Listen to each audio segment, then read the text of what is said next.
What does one say to an ancient Nephilim ghost? I suppose you start with...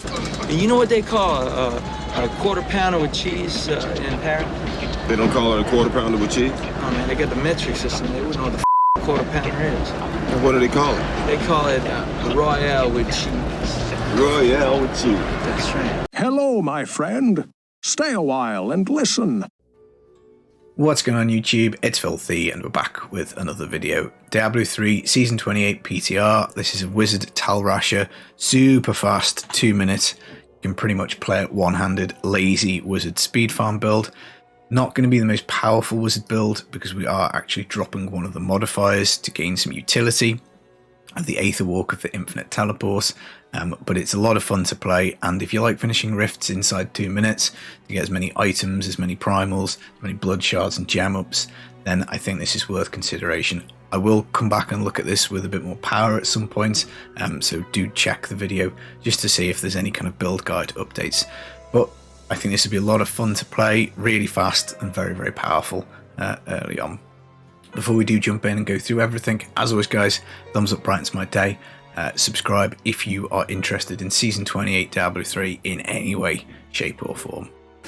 Right, Tal Rasha, we are not getting this for the starting set. That's going to be the Hydra build, but we do get this. The 2, 4 and 6 pieces are pretty lengthy. Basically, whenever we damage with one of the wizard elements, so arcane, cold, fire or lightning, we gain immunity to that element and cause a meteor of the same type to fall from the ground. Only occurs if you've got meteor on your bar, and you can't do the same meteor twice. So in theory, if you want to get extra meteors, you have to do different damage types. We don't worry too much about it, but we do have a cold skill that we are activating every so often, so I guess we do get a little bit out of that.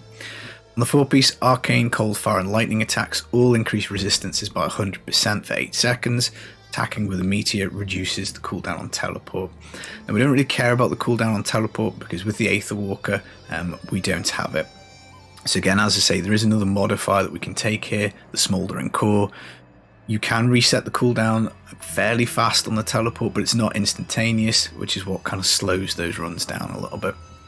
On the 6-piece, attacks increase your damage by 2000% for 8 seconds.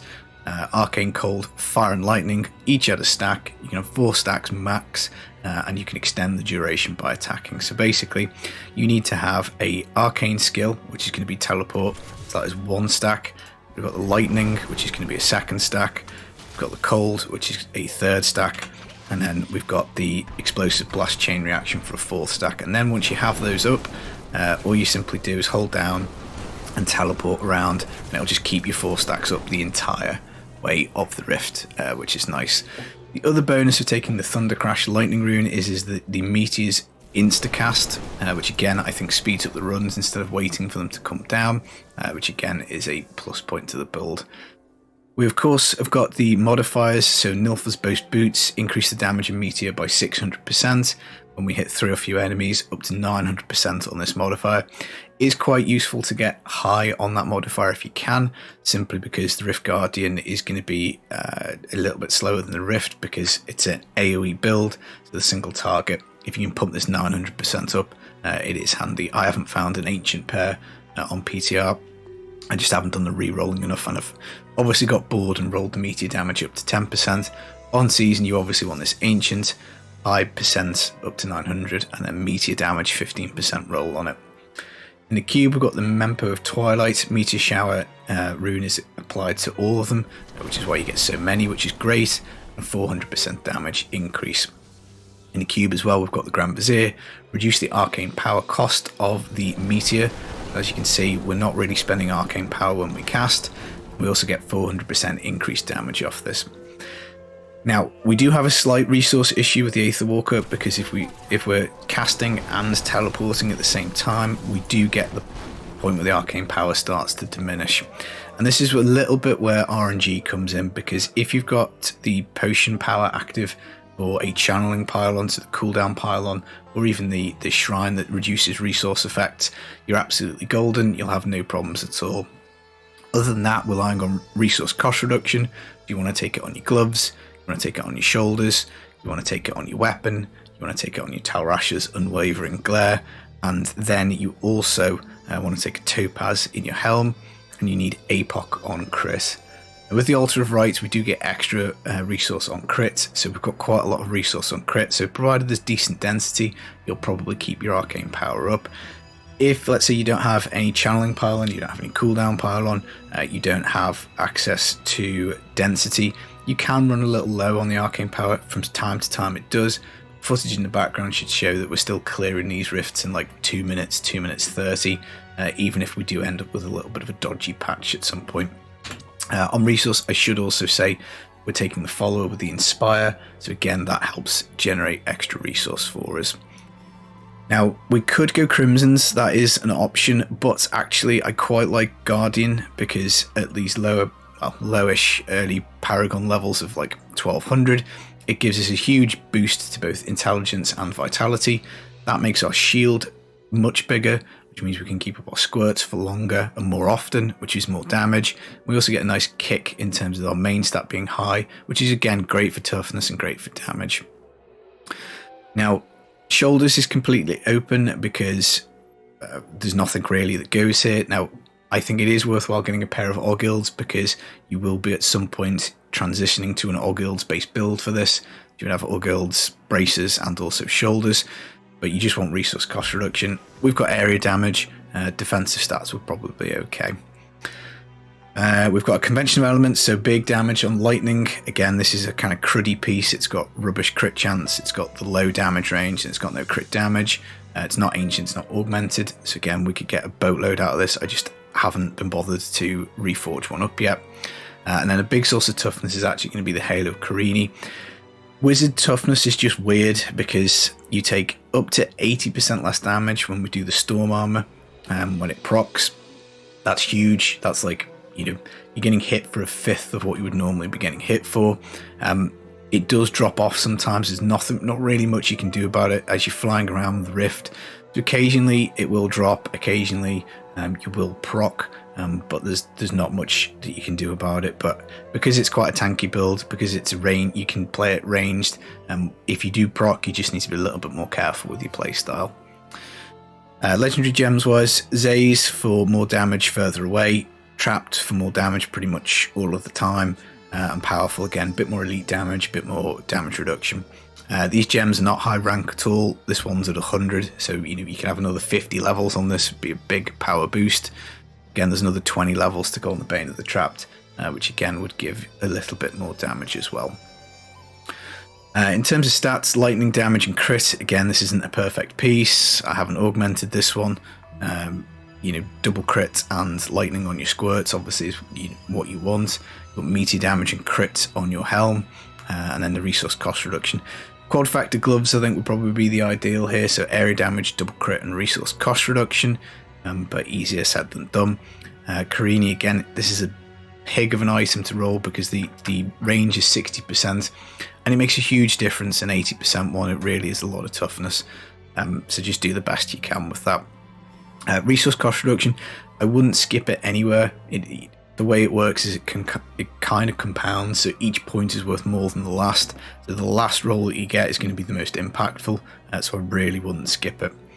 Defensive stats on everything else, so I've rolled off the attack speed on the chest.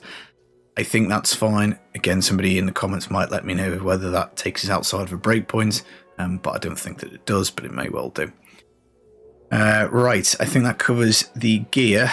So I guess if we look at potential swaps, the smouldering core, obviously gives us a 50% damage increase on consecutive hits, stacking up to 500%. So it's a bit more of a kind of slower playstyle because you don't have the teleport infinitely, and you have to wait for this to stack up and do damage. But you'll flatten the Rift Guardian faster, absolutely no question on that. I probably would be using the Primordial Essence on an Aether Walker to start off with, because you just want to get the high damage and damage percent roll on it. Resource cost reduction as well, essential. But if you do happen to find yourself a nice one of these, I'd probably start going for Carini, because that 80% damage reduction is just so godly, and then you're hoping to get like double crit. It should always have a socket, and double crit damage would just be absolutely lovely. Other swaps that we can potentially do is we can fiddle about with a lot of this, because Crimsons can come in. which does help us with arcane power, but you would have to drop guardians because you're going to lock off your belt slot. You're also going to lock off your pants slot because you're not going to want to use Crimson's boots. That then means you have to add one more Tal item back in, so you have to drop your squirts. So you do lose a modifier here, but obviously you gain the cooldown modifier of the Crimsons. If you're jumping the Guardians, well, then you would then put on the Orgil's braces. You would get the Orgil's bonuses of extra damage, damage reduction, and elite damage. So, that's kind of some of the things that you can think about doing. But what I found is to get the rifts done in 2 minutes, this is how we're playing it, because we really want the Guardians for the shield, and we also want the squirts for flattening. Again, bit of RNG. If we get the shield pylon, if we get power pylon, we should be crushing stuff. But yeah, that's it. In terms of playing the build, it's really, really simple. You just get in the rift, you pop all of your abilities. In fact, let's do the skills actually. Frost Nova, Frozen Mist, cooldown at 11 seconds. You have to take a cold skill that damages. So we're going to have this. Meteor, Thunder, Crash. Obviously, this is the Lightning Rune of Meteor, which is how we do the instant activation. Force Weapon on Magic Weapon. This basically gives us a 20% bonus damage. We can go for Deflection and try and keep the shield up. So if you're struggling for your shield, Deflection can be a good choice here. I've just gone for the extra damage. You could also do Conduit if you're struggling for arcane power, but I think we're just going straight for the YOLO for the extra damage. You get 10% anyway, so it's not a big deal if you didn't have this. So you can play around with those runes, but this is what we were using in the footage. Storm Armor, Power of the Storm, reduces arcane power cost by 3 whilst we've got it up. We're taking it for really big toughness buff, so the extra arcane power also makes sense. Teleport, you're stuck with Calamity because you want the free arcane skill on your teleport. Obviously does no damage at all. And then lastly, Explosive Blast, Chain Reaction. You can pick any fire skill, doesn't really make any difference. But that's just the one that we've got. Passives wise, Astral Presence for the extra arcane power, so we increase our max by 20, we regenerated at 2.5 extra per second. Galvanizing Ward gives us a shield, which is how we're able to do squirts damage. As I say, swap on your magic weapon if you want to keep a bit more uptime on squirts. It might well be worth it. I don't know, I probably should have tested that. Power Hungry, 30% extra damage for enemies further away than 30 yards. Real toss up between this and Audacity. Again, depends on your playstyle. If you want to just be up close to stuff, you can go for this. But obviously, Power Hungry synergizes better with the Zai Stone of Vengeance, which again gives more damage the further away you are. Unstable Anomaly, you're probably going to have to keep this one on, simply because we're taking the follower Inspire, as we mentioned earlier. If, let's say, you decide you want to drop the Inspire, you can go for the Cheat Death. That would open up a passive slot. You could try and take Elemental Exposure for a bit more damage, but I think probably I would just take Audacity and then just be taking extra damage whichever way round we look at it. So in terms of playing it, as we say, pretty easy. Just get in the Rift, pop your defensive abilities and your extra damage from Magic Weapon and Storm Armor, press Explosive Blast once, press Frost Nova once, and then that's it. As you teleport round, you just deal lots of damage and wipe the screen. A lot of fun. As I say, interested to test how the Smouldering core performs, but I just like flying around over it really fast. It's a lot of fun to play. That is the video guide. I hope you enjoyed it. Really excited for the next season. I think if, let's say, we do get a nerf to the potions, which may well happen, and they remove the comedy from it, I don't think it's going to impact this build terribly much, because that will then give us extra chance at getting the resource, which is about the only thing that can really go wrong on this. So yeah, maybe not even after post nerf, you'll still be doing 110s in like 2 minutes. Obviously, if we cleaned up the augments, if we got more Paragon, there's potential for this to be 115, 120, 2 minute solo clears, which will be very, very nice to play. So I'm really torn at the moment. I don't know whether to do a DH first next season, to do Wizard first. This is an awful lot of fun. Maybe once we find out what's happening with Nats, once we find out and test Hydra. And how good that is out the gate and how good it is for speeds. I might make a decision. Bones Pit was fun too. Too many choices, guys. Right, that's the video. I've been Filthy Casual. I'll see you for Season 28. Take it easy, guys. Peace. Royale with cheese. That's right.